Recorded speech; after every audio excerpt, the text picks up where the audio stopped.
ఈ పెద్దవాళ్ళని తీసుకుపోయి బయటేసేటువంటి కార్యక్రమం మీద చాలా రోజులుగా ప్రయత్నాలు చేసినాము.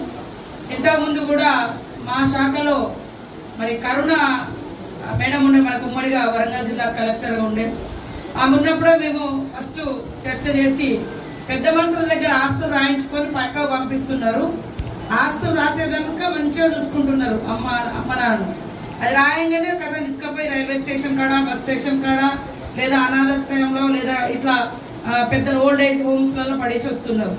కాబట్టి ఎప్పుడైతే తల్లిదండ్రులు వీళ్ళు మమ్మల్ని చూస్తలేరు అనే భావన వచ్చిందనుకో, మళ్ళీ కలెక్టర్ గారికి రిప్రజెంటేషన్ ఇస్తే ఆస్తి తిరిగి పాత తండ్రి పేరు ఎట్లయితుందో అట్లా వాళ్ళకే ఇవ్వాలని కూడా మనము ఆర్టీఓలకు అట్లా అధికారం ఇస్తూ ఒక జీవో కూడా తీసుకురావడం జరిగింది.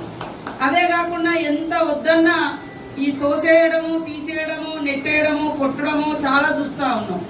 కాబట్టి ఇది ఇప్పుడు ఒక డే కేర్ సెంటర్కే కాకుండా ప్రతి నియోజకవర్గంలో ఒక ఓల్డ్ ఏజ్ హోమ్ కూడా పెట్టాలనే ఆలోచనతోటి అది కూడా వర్కౌట్ చేయడం జరుగుతూ ఉంది. ఇప్పుడు మీరందరూ ఇల్లులు వదిలిపెట్టుకొని ఒక్కొక్కసారి రాలేరు, లేదా అందరు కొడుకు బిడ్డ కోడలు అందరు ఉద్యోగాలకు పోతారు, లేదా ఎట్లా పని పోతారు. కనీసం మా పొద్దున్నక ఒక్కరి పిల్లలేమో స్కూళ్ళలో పోతారు. ఒంటరిగా ఫీల్ కావద్దని ఇలా ప్రణామ్ పేరుతోటి డే కేర్ సెంటర్స్ అని మరి ఇట్లా పెట్టి మీరందరూ మీ బాధలు, మీ కష్టాలు, మీ సంతోషాన్ని, మీ ఫ్రెండ్షిప్ అంత ఇక్కడ చిగురించాలి, సంతోషంగా ఆత్మీయులుగా ఉండాలని ఈ సెంటర్స్ కూడా పెట్టడం జరిగింది. రాబోయే కాలంలో ఫుల్ ఫ్లెడ్జ్డ్గా అక్కడే నిద్రపోయి అక్కడే ఉండేటట్టు కూడా ఇది ఏర్పాటు చేయాలా, ఎవరైనా ఇబ్బందికరమైన సిచ్యువేషన్ ఉన్నటువంటి వాళ్లకు అని ఆలోచనతోటి అది కూడా ఇవ్వడం జరుగుతుంది. మొన్ననే క్యాబినెట్ లో తీర్మానం చేసి అసెంబ్లీలో కూడా బిల్ పెట్టడం జరిగింది. తల్లిదండ్రులు మరి మీరు మీ తల్లిదండ్రులు చూసిరా లేదా నాకు తెలియదు, గుండె మీద చేసుకోవాలి మీరు కూడా పెద్దలు, అవునా? కాబట్టి నేను ఎక్కడి పోయినా ఒకటే చెప్తా, ఫస్ట్ మనం మన తల్లిదండ్రులను చూసుకోవాలి, మన పిల్లల కంటే ఇంకో కొంచెం ఎక్కువ చూసుకోవాలి.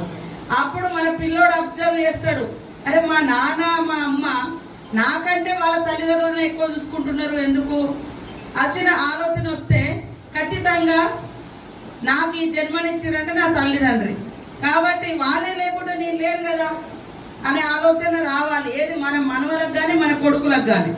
కాబట్టి ఫస్ట్ తల్లిదండ్రులను మనం చూసుకుంటే మన పిల్లలకు కూడా ఆలోచన అనేది పెరుగుతుంది.